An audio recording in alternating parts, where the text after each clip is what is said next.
नमस्कार जय जगन्नाथ कमेंट को स्वागत। ऑलरेडी आम ancient and medieval history of Odisha सारी देचे। आज मॉडर्न हिस्ट्री ऑफ ओडिशा पढ़ा। टाइम वेस्ट न करी चलते देखिए। फास्ट क्वेश्चन फास्ट कौन आसुची British conquest and early rule. ठीक अच्छे। तो first question Odisha was conquered by the British in 1803 from. तो आंसर कौन हो मराठाज। तो मराठा पूर्व ओडिशा का अंडर थिला भोंसले ऑफ नागपुर पूर्व थिला 1803 पूर्व। ठीक अच्छे। ऑलरेडी आम मेडिएवल हिस्ट्री यहाँ पढ़ी देचे। The British officer who led the Odisha campaign was किए थिले कॉलोनेल हारकट। ठीक अच्छे। Next question after conquest Odisha was annex to. Conquest पर ओडिशा को कहा संगे अनेक्स कराइथिला बेंगल प्रेसिडेंसी संगे। ठीक अच्छे। The Raja Khurda who oppose the British किए अपोज करथिले दिव्य सिंह देवटू। The British to control of Jagannath temple to कौन पाई ब्रिटिश जगन्नाथ टेम्पल को कंट्रोल को नहीं थिले कौन पाई control of pilgrims and revenue. Okay. The treaty of Deogaon 1803 was sign between British and कहा भीतर होते British and Bhonsle of Nagpur. ठीक है। Odisha was made a separate division under Bengal in केते 1828 रे होता। Which port gain importance after British conquest. After British conquest को पोर्टा इंपोर्टेंस गेन करथिला। आंसर कौन हो बालेश्वर पोर्ट। ठीक अच्छे। The British main objective in Odisha was British मानकर मेन ऑब्जेक्टिव कौन थिला in Odisha to secure Bengal from Marathas. ठीक अच्छे। नेक्स्ट क्वेश्चन देखिबा Sambalpur was attach to Odisha in. Sambalpur Odisha संगे केबे मिसी थिला 1862 रे। ठीक अच्छे। नेक्स्ट आसीबो पाइक रिबेलियन 1870 स्टार्ट हला। ठीक अच्छे। तो पाइक रिबेलियन ब्रोक आउट इन केबे होइथिला 1817 रे होइथिला। एटा इंपोर्टेंट। पाइक रिबेलियन केबे होइथिला 1817 रे। Then the leader of revolt was Paik rebellion रो लीडर के थिले हमर बक्सी जगबंधु। ठीक अच्छे। पाइक द्वार ओरिजिनली पाइक माने कौन थिले hereditary military type. The centre of revolt was centre of revolt कौन थिला खोर्धा। आम स्कूल बेले प्राय पढ़े खोर्धार Bakshi Jagabandhu. Immediate cause of revolt was immediate cause of Paik revolt कौन थिला कन्फिक्सेशन ऑफ पाइक लैंड। ठीक अच्छे। The Paiks attacked British British रो कौन कोटा को आमर पाइक माने अटैक करथिले पुलिस स्टेशंस एंड ट्रेजरीज।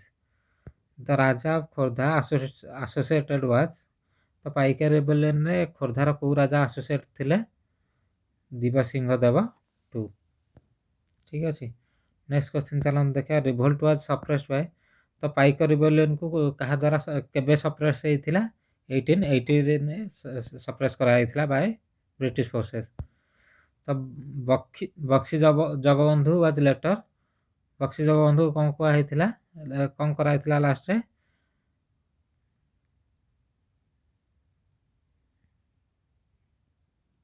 तो कौन होइथिला तांको पार्डन एंड रिलीज। ठीक अच्छे। The Paik revolt is considered as Paik revolt को कौन कहा first freedom struggle in Odisha. Next चलते जी ट्राइबल एंड पिजन मूवमेंट्स को।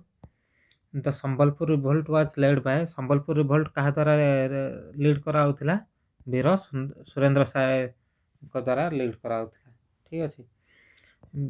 वीर सुरेंद्र साय रिवोल्टेड अगेंस्ट वीर सुरेंद्र साय कहा अगेंस्ट रिवोल्ट करथिले ब्रिटिश एनेक्सेशन ऑफ संबलपुर। ठीक अच्छे। केबे होइथिला कि एटा 1836 रे होइथिला।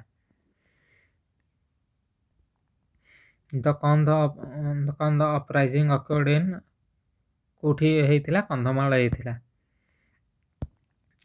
चक्रा विषय वाज लिंक टू चक्रा विषय का संगे लिंक थिले कौन मूवमेंट ठीक अच्छे द मेरिया सैक्रिफाइस वाज अबोलिश्ड बाय मेरिया सैक्रिफाइस कहा द्वारा ब्रिटिश द्वारा ब्रिटिश करा चलता ब्रिटिश को द्वारा अबोलिश होता धरणीधर नायक रिभोल्ट इन धरणीधर नायक कोठी रिभोल्ट नहीं थिले केउंझर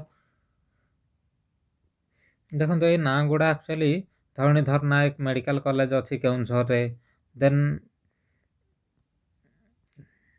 वीर Surendra Sai university of technology जोटा VSS यूटी बुर्ला अच्छी तो ये जगह लोक ना किसी किसी अच्छे तो सहीटा को लेकिन आम मन रखिपर धरणीधर नायक कौटी रिवोल्ट स्टार्ट करते केउंझर देन संबलपुर वाज आनेक्सड इन केबे संबलपुर आनेक्स होता 1836 रे ठीक अच्छे Surendra Sai was finally captured in Surendra Sai केबे कैप्चर होते 1864 रे the main cause of tribal revolt was main cause of tribal revolt कौन थिला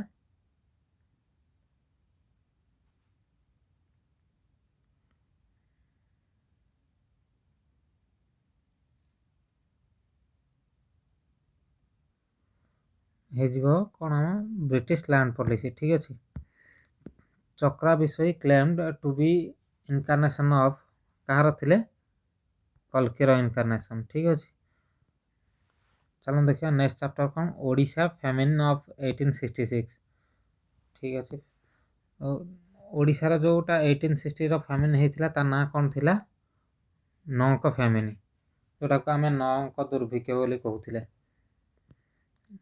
केबे होता इयर मन अच्छे ना 1866 रे ठीक अच्छे द फैमिली अकर्ड इन ठीक अच्छे ये क्वेश्चन आसला नौक दुर्भिक्ष फैमिली केबे होता नौक फैमिली 1866 रे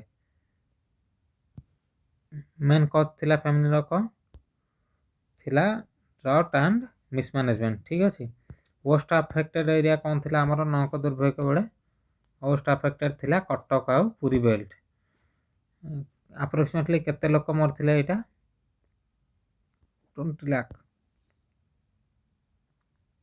नेक्स्ट क्वेश्चन चलन देखिया the Bengal governor during famine time रे हमर बेंगल गवर्नर के थिले within the famine expose British policy British रो को पॉलिसी को करथिला ए पॉलिसी को हमर ब्रिटिश पॉलिसी को एक्सपोज करथिला फैमिन क्रॉप मेनली फेल्ड को क्रॉप फेल होता राइस कारण ओडिशार स्टेपल फूड कौन आमर cheap food rice the family led to formation of family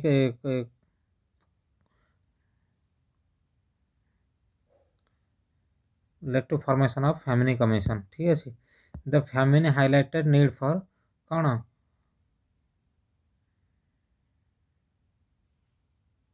railway the family जो आमर नीड फॉर रेलवे स्टार्ट है ठीक अच्छे नेक्स्ट आसला क्वेश्चन कहा पर फ्रीडम मूवमेंट इन ओडिशा ठीक अच्छे Utkal Sammelan was founded bye Utkal सम्मेलन कहा द्वारा फाउंडेड होता Madhusudan Das very very important केबे होता 1903 Utkal Sammelan was founded by Madhusudan Das in 1903 then next question Utkalmani क्या कहते गोपबंधु दास एटा तो समस्ते जानिछ उत्कलमणि गोपबंधु दास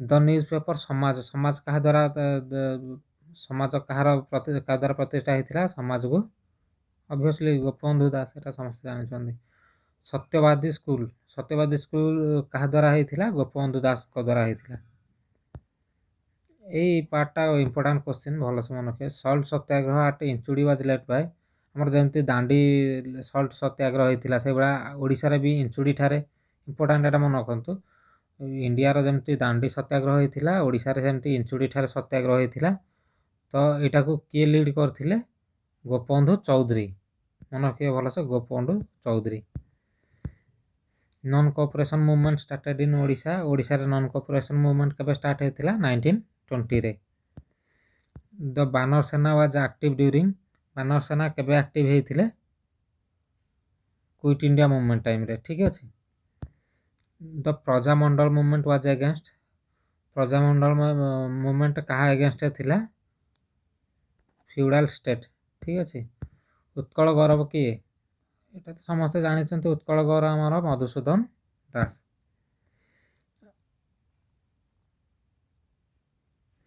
ଆନ୍ Odia leader in round table conference କିଏ ଥିଲେ ଆମର ମଧୁସୂଦନ ଦାସ। ଆମର ଯେଉଁ 3ଟା ରାଉଣ୍ଡ ଟେବୁଲ ହେଇଥିଲା ସେଥିରୁ ଗୋଟେ ରାଉଣ୍ଡ ଟେବୁଲରେ ଆମର ମଧୁସୂଦନ ଦାସ ଯାଇଥିଲେ ଓଡ଼ିଶାର ରିପ୍ରେଜେଣ୍ଟେଟିଭ। ନେକ୍ସଟ ଆସିଲା formation of Odisha province. Odisha province ଆମର କେବେ ଷ୍ଟାର୍ଟ ହେଇଥିଲା 1936ରେ। ସେଥିପାଇଁ 1 ଏପ୍ରିଲକୁ ଆମେ କ'ଣ କହୁଛେ ଉତ୍କଳ ଦିବସ। ଠିକ୍ ଅଛି, 1 April. Odisha became A separate province in କେବେ ହେଇଥିଲା 1936ରେ। ଫାଷ୍ଟ ସିଏମ୍ ଅଫ୍ ଓଡ଼ିଶା କିଏ ଥିଲେ କୃଷ୍ଣଚନ୍ଦ୍ର ଗଜପତି। ଠିକ୍ ଅଛି, ଫାଷ୍ଟ ସିଏମ୍ ଅଫ୍ ଓଡ଼ିଶା କିଏ Krishnachandra Gajapati. Capital of Odisha in 1936ରେ କ୍ୟାପିଟାଲ କ'ଣ ଥିଲା Cuttack. Movement was based on movement କାହା ଉପରେ ବେସ୍ ହେଇଥିଲା ଲାଙ୍ଗୁଏଜ ଉପରେ। Okay, architect of modern Odisha କିଏ ଆର୍କିଟେକ୍ଟ ଅଫ୍ ମଡ଼ର୍ଣ୍ଣ ଓଡ଼ିଶା ଆମର ହେଉଛି KC Gajapati Krishnachandra Gajapati. Bihar and Odisha separated under act. Bihar Odisha କେଉଁ ଆକ୍ଟ ଅନୁସାରେ ସେପାରେଟ୍ ହେଲେ 1935 ଗଭର୍ଣ୍ଣମେଣ୍ଟ ଅଫ୍ ଇଣ୍ଡିଆ ଆକ୍ଟ। ଠିକ୍ ଅଛି, ଏଇଟା ସବୁଠୁ ଇମ୍ପୋର୍ଟାଣ୍ଟ ଆମର ଯେମିତିକି କନଷ୍ଟିଟ୍ୟୁସନର ବହୁତ ଗୁଡ଼ା ପାର୍ଟ ଏଇ 1935ରୁ ଡାଇରେକ୍ଟଲି ଆସିଛି ହେରି। ତ ଏଇଟା ଗଭର୍ଣ୍ଣମେଣ୍ଟ ଅଫ୍ ଇଣ୍ଡିଆ ଆକ୍ଟ 1935 ସବୁଠୁ ଇମ୍ପୋର୍ଟାଣ୍ଟ। ପଲିଟି ପଢ଼ିଲା ବେଳେ ଏଇଟାକୁ କେୟାରଫୁଲି ପଢ଼ିବେ। Headquarter shifted to Bhubaneswar in. ତ ଭୁବନେଶ୍ୱରକୁ କେବେ ହେଡ଼କ୍ୱାର୍ଟର ସିଫ୍ଟ ହେଇଥିଲା 1948ରେ। ଆମର ଯଦି ଇଣ୍ଡିପେଣ୍ଡେନ୍ସ ପରେ ହିଁ ସିଫ୍ଟ ହେଇଥିଲା କଟକରୁ Bhubaneswar. Eastern states union formed in eastern state union କେବେ ଫର୍ମ ହେଇଥିଲା 1948ରେ। Last princely state merged. ଆମର ଓଡ଼ିଶାରେ ଲାଷ୍ଟ ପ୍ରିନ୍ସଲି ଷ୍ଟେଟ୍ କିଏ ମର୍ଜ ହେଇଥିଲା କି ପାରଳାଖେମୁଣ୍ଡି। ଠିକ୍ ଅଛି, ନେକ୍ସଟ କ୍ୱେଶ୍ଚିନ୍ ରହିବ କ'ଣ ଫାଷ୍ଟ ଗଭର୍ଣ୍ଣର ଅଫ୍ ଓଡ଼ିଶା। ତ ଫାଷ୍ଟ ଗଭର୍ଣ୍ଣର ଅଫ୍ ଓଡ଼ିଶା କିଏ ଥିଲେ ଜେ.ଏ. ହାୱାକ। ଠିକ୍ ଅଛି, ଏ ଥିଲା ଆମର ଫାଷ୍ଟ ଗଭର୍ଣ୍ଣର ଅଫ୍ ଓଡ଼ିଶା। ଠିକ୍ ଅଛି, ତ ଆଜି ସେ 6ଟା ଚାପ୍ଟରରୁ 10 60ଟା କ୍ୱେଶ୍ଚିନ୍ ଆମେ MCQ ସାରି ଦେଇଛେ। ଠିକ୍ ଅଛି, ଦେନ୍ ଯଦି ଭଲ ଲାଗିଥିବ ଲାଇକ୍ ଆଣ୍ଡ ସବସ୍କ୍ରାଇବ୍ କରିଦେବେ। Thank you. ନେକ୍ସଟ ଆମେ ପୁଣି ଅଲଗା କ'ଣ ଜୋଗ୍ରାଫି କି କ'ଣ ନେଇ ଆସିବା ନେକ୍ସଟ MCQ। Thank you.